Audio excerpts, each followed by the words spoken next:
तो हेलो दोस्तों, जय जय श्री राम। दोस्तों सुबह के बज चुके थे 7 और हमारी सीमेंट की गाड़ी भर के बाहर आ चुके थे। तो आ चुके हैं हम चाय की दुकान पर। तो चाय पीने के लिए पंकज भैया की दुकान पर पहुंच जाते हैं और पंकज चाय में अदरक डाल रहा होता है। इतने में हमारा एक भाई विक्रम आ जाता है।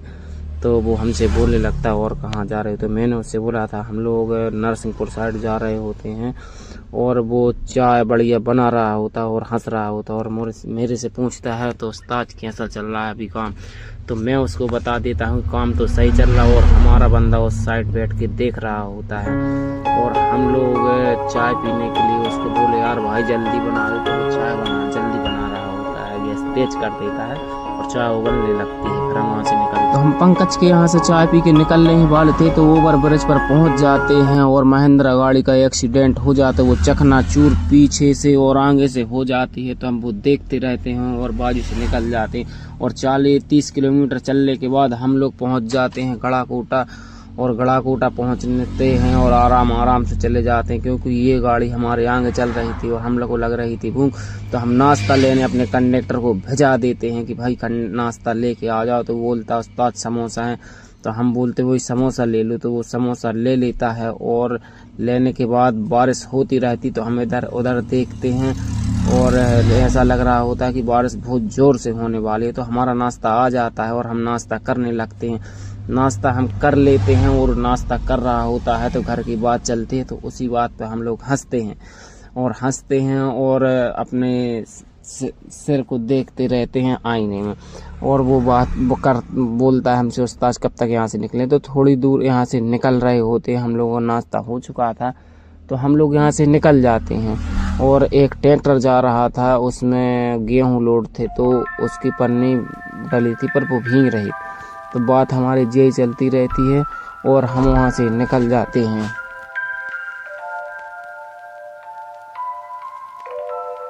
लाइन से मुड़ने ही वाले थे तो वहाँ से मुड़ के चल रहे थे और बारिश भी हो रही थी जम के।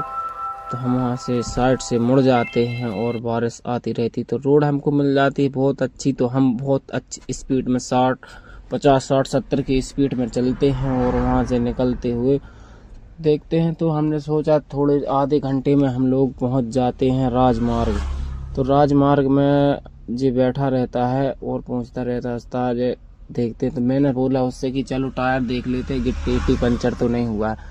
तो हम लोग नीचे उतरते हैं और गिट्टी देखने लग जाते हैं।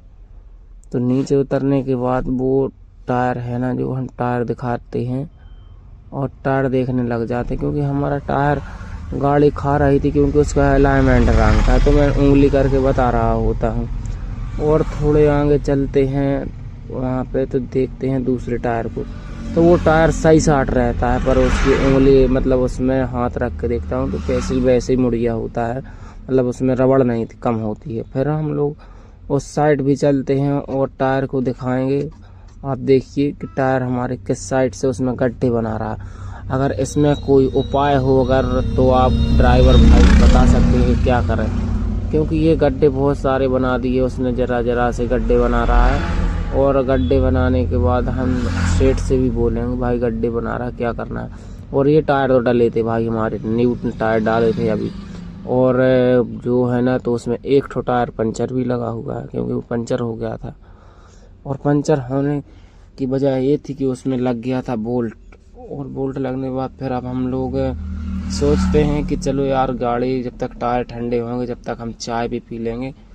तो यहाँ से जो राजमार्ग का ब्रिज है तो हम लोग उसके नीचे से निकल रहे थे तो वहाँ बड़ा अच्छा सुहाना मौसम था। तो हमने देखा चलो थोड़ी दूर यहीं एसी के पीछे रुक जाए तो आराम उसी की नीचे से निकलकर हम लोग चाय की दुकान पर जा रहे थे। तो चाय की दुकान वो पीछे दिख रही हैं आपको, मैं जूम करके दिखा रहा हूँ। तो इसमें दिक्कत नहीं है कुछ। और हम लोग पहुँच जाते हैं बरभान। तो बरभान में मैं नहा लेता हूँ और कंडक्टर वो नहा रहा होता है। और नहाने के बाद फिर हम लोग वहाँ से चलते हैं और हम लोग जो नया वाला पुल है जो ऑनलाइन मतलब पहले पुराना वाला पुल भी मैं दिखा रहा हूँ अभी थोड़ी देर से। अभी वो नहीं दिखेगा क्योंकि मैं ऊपर आता हूँ, मैं नर्मदा जी में नीचे ही खड़ा हूँ। तो हम लोग ऊपर चल रहे होते हैं और पीछे बड़े बड़े पत्थर दिख रहे होते हैं क्योंकि जब भी पुल का काम चल रहा था तो यहाँ पे गड्ढे कर रही थी मशीन, तो यहाँ पे ब्लास्टिंग हो रही थी, तो उसमें से ये पत्थर निकल रहे थे। और क्या सीमेंट से बना था, तो सीमेंट और गिट्टी से बना था, तो इस पर मतलब पत्थर कुछ काम नहीं रहा। और अब हम लोग वहाँ से चलते हैं तो आ जाते हैं ढाबे पे। तो ढाबे पे बहुत भीड़ लगी रहती है। बबलू भाई से बोलते हैं भाई यार दाल बाटी यहाँ पे बनती है, बढ़िया फेमस दाल बाटी है, 80 या 90 रुपए में देता है। तो हम लोग की दाल बाटी आ जाती है और हम लोग खाना स्टार्ट कर देते हैं। तो हमारा खाना होने लगता है, इतने में बाहर मतलब खाना हो के हम बाहर निकलते तो बारिश हो जाती है। और बारिश होने की वजह से पानी भरा तो आपको दिख ही रहा होगा। तो हम लोग अपनी गाड़ी में आ जाते हैं, क्योंकि हमारी गाड़ी में भी सीमेंट भरा रहता है, तो हमको डर लगता है कि वो भी गीला ना हो जाए। और हम अपनी गाड़ी का गेट खोलते हैं और गाड़ी के अंदर चले जाते हैं। फिर वहाँ से निकलते हैं हम लोग, हमको आना होता है करेली। तो वहाँ से करीब रह जाती है 10 या 12 किलोमीटर। तो हम लोग चलते हैं आराम से, और चलते चलते हम लोग दिखाते हैं बरभान का यह नज़ारा। तो ये देखिए आप, तो हमारा जो पुल है ना, अब दिखेगा, देखिए आप, ये पुराना वाला पुल है, वो साइड में दिख रहा है। और यहाँ पे सब लोग साइड में खड़ी करके बढ़िया मनोरंजन लेते हैं और बैठते भी हैं। तो हम लोग ब्रिज पार कर रहे थे आराम आराम से नर्मदा जी का। तो ब्रिज से पूरा पार नहीं कर पाते हैं, क्योंकि टाइम लगता है, लंबा ब्रिज है। और ब्रिज पार कर जाते हैं और फिर हम वहाँ से 8 किलोमीटर चलने के बाद आ जाते हैं करेली ओवर ब्रिज।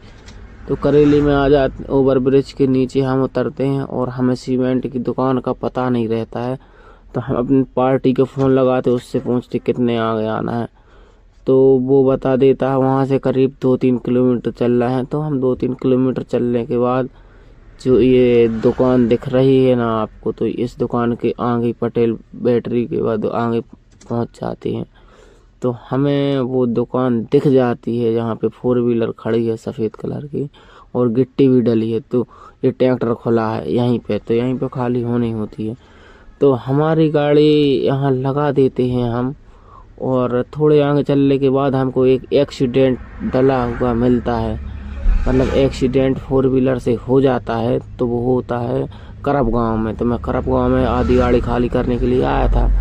तो वहाँ गाड़ी हमारी खाली होकर निकल रही थी और हमें कोई एक्सीडेंट डला रखा था। और हमारा मतलब हमारे ब्लॉग है ना, तो आप सभी भाई देखें, और जो इसमें गलती है वो गलती बताएं भाई कमेंट में। और हमारा ब्लॉग के साथ बने रहें, नए हैं तो लाइक करें, सब्सक्राइब करें और ब्लॉग देखें। बड़े भाई है सब जने कहा हम पे तो बनत रंजन इतनी एडिटिंग कर तो बनत है, कहा जा बनत है मतलब पढ़ी